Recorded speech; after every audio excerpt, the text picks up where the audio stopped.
horta hore aniga waddankan oo fasaxii wuxuu dhacay barnaamijkan inta waqtigii fasaxa lagu jiray anoo halkan joogo cudurka dilaacay saasaan u joogaa xaggana waa aadi doonaa xaaladda dhalinyarada xagga ku jirta dabcan magaalo karantiilaysan qof ku jiro xaalad ma ku jiro oo tii ugu fiicneed ah laakiin way caafimaad qabaan wadamada dadka soo daabuleeyay hadda horena ooga hadlo haddana waa idiin sheegaa wadamada maxaa la dhahaa Soomaaliya oo kale la midka ah in dadka loo soo qaado ma ayaga ma soo qaadin waxaan rabnaa inaan fahamno caqabada ugu weyn oo jirto dadka inay ogaadaan caqabada waxa waaye meesha cudurka ka dilaacay epicenterka Wuhan oo kale haddii dad laga soo daabuleynayo wadamadii xataa qaaday dadka ama Mareykan ha ahaadaan kulligood dadkii maanta waxay ku jiraan xerooyin waxay ku jiraan camps waxay ku jiraan jasiirado Australia wadan weyna jasiirada ku jiraan dadkii qaadeen 600 qof ay qaadeen Mareykanka Ingiriiska dadkii qaadeen xerooyin ciidan ay ku jiraan Faransiiska marka waxa loo baahan yahay dadka laga soo wada meesha cudurku ka dilaacay in ugu yaraan 20 maalmood lagu karantiili karo la heli karo goob lagu karantiilo oo ay lagu daryeeli karo lagu ogaan karo xataa ayagan caafimaadkooda inuu fiican yahay marka annaga xaqiiqada taal waxa way ma hayno space kaaseeto ma hayno fursadii caafimaadka taas ku aan ku qabanay marka marna ma hayn dhalinyarada la daryeeli way laakiin tanna macnaheed ma inaan ka gaabino oo aan dhahno ma la soo wada marka hadaan heli karno sida wadamada aad tilmaanto kale oo helay dalal kale ka caawiyo waqtigaas karantiilka in loo qaado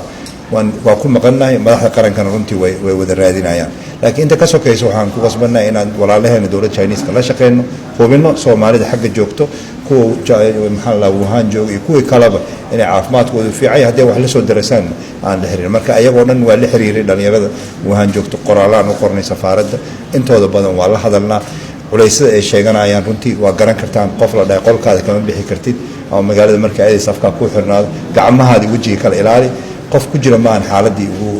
maxaa lahaa geedka ugu fiicneed marka aan u duceeyna ayaga laftirkooda in Ilaahay waqtigan ay taadag oo ka saaro annagii waa garab taaganahay idinkana waxaan rabnaa inaad saas u gudbisaan runta xaqiiqada taalo ay saaheen in laga gaabiyay mid ku aadan maxaa la in la tixgelin waay laakiin caqabadahan aad wada taaban kartaan oo jeedaan ayaan haysto mid kale inaan la xuso fiican waxa way dalalka dariskana la oo dhan way طبعا وايغون عقبدهنا la kulmin dalahan inta la kulanay sanadii la soo dhaaf oo isbitaalad uu xili karo way kulligood waa ka gaabiyeen arinta because karantiilka illa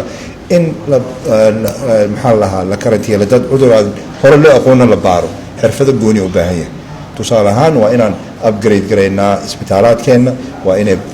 protection alaabaha la isku daboolo inaan heli karna wasaaradda caafimaadka dadaal ay ku jirtaa saad ka warqabtaan meelaha airborada laga soo galo dalka oo dhan waxa la dhigay maaragtay hab lagu baaro ilaahay nooma keen cudurkan laakiin iska caabintiisa mid adag way marka maadaama World Health Organization iyo dawladda China ay dhamaantooda ay nagula taliyeen dalalka oo dhan kula taliyeen haddii Wuhan dad laga soo waday inay lagu xareeyo goob lagu baari karo taas baa culays naga saarantahay marka inay idinkan ogaataan ayagana ogaadaan ayagana xaaladda ku jiraan waa ka warqabnaa ma ahan xaaladda ugu fiicneed laakiin alxamdulillah way caafimaad qabaan taasana dawladda China kala shaqeynayna inay insha Allah ay maarkaan ku xoojino maxaa la nabad qabkooda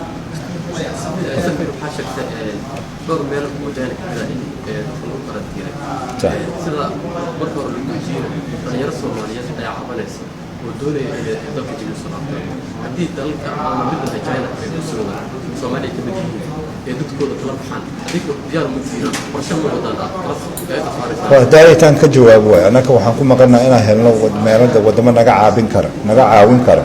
إن ماشي أصبحتال كاللو بهاي وحلو بهاي سان هداي وقيحي إن جوابت ودول كده اللي عهديدات كله جسوا وداي أنت سن مجال جرين وأنا كارنتيل كلامران أو أفرت ولا الله تمام الموضوع marka su'aasha hore jawaabteeda way caqabadana haysto way ma hayno goobtaas aan ku sameyn karno marka waa ku maqannaa inaan taageero ka helno si aan qofkii rabo inuu soo baxo oo qof Soomaali oo xor ah rabo inuu meesha ka soo tago soo wadi karno laakiin caqabadaha haysto waa mid caqabadaas ay taan inaan ku hubino caafimaadkooda iyo caafimaadka maxaa laha geedka meesha imaanay marka qorshe waa ku maqannaa habkii aan ku helnayna lagu taageero dadka insaan taageero u helnay meesha ka soo tagaan waxaan runtii xaqiiqada ka sheegaynaa annaga tabarteena intay tahay markay ku aadan tahay caafimaadkii ama coronavirus cudurka laga hortagayo midaanaytan runtii ma aha Soomaali kaliya ma aha dalalka ugu badan adduunka cudurkan habka loo baaro habka iskaga taxadar intaba ma hayaan taas ayaa keentay ereyga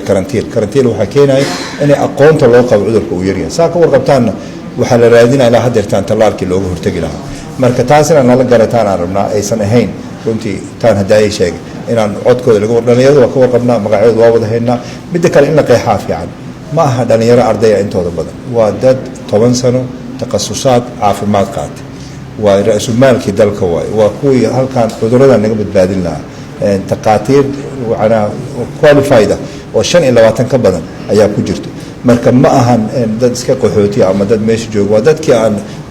Soomaaliya ama reerahooda ay gashteen 10 sano 20 sano waxbarasho marka waaba dadkaana ka maarmay marka xaqiiqada idin sheegay marka taasina u fahantaan muhiima ma ahan maxaa lahaa dhalinyarada jaamacad koow iyo laba dhiganay qaarkood aniga shakhsi ahaan waa qaana 10 sano aan China ka soo shaqeynay meesha wax ka baranayeen يعني لبا kuwa reero leh ku jiro nin iyo xaaskiis dhakhtar iyo cunugooda marka waa garan kartaan xaaladda inay haysan maxal lahaa mid sahlan anagana kuma faraxsan inay xaalad adag ku jiraan laakiin waa dadaalina taasna la ogaado marna maaragtay lagama gaabin midaan jeclaan lahaa media xaqiisa inaan ka xoojisaan waxa waaye inaan caqabadahan haysta laftirkooda aad nala fahantaan aysan ahayn mid ama siyaasada ama ayaga wax loogu qaban waayo laakiin caqabada jira ay yihiin idaacadahan waa baari kartaan dowladaha Afrikana la midka oo dhan way haystaa taas oo kulligooda ma aha isbitaalkiina inay haysto laakiin aad cudurkan aad baaraysana taqaanid way coronavirus iyo hargabka caadiga maxaa kala saari karnaa ani takhtar mihi laakiin taqaatiirta runtii macneyn karto ma sahlan si loo kala saar lahaa marka waa in kaaliyaasha taqaatiirta loo tababaraa waa in isbitaalaadka loo tababaraa waa in qalabkii loo haystaa marka runtii culayska naga haysto in Wuhan inta laga soo wada hal mar magaalada la keeno waa taas way taasna la socod marka halkaas waa ku maqanaa laakiin intii taas laga helayna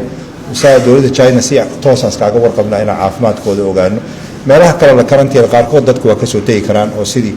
meesha cudurka ka bilaabmay ma ahan oo Soomaali ka soo dhoofto waa jiraan iyo kuwa aan ka soo dhoofin laakiin meesha karantiilka ka jiro walwal ka jiro waa meeshaas ay tahay oo Wuhan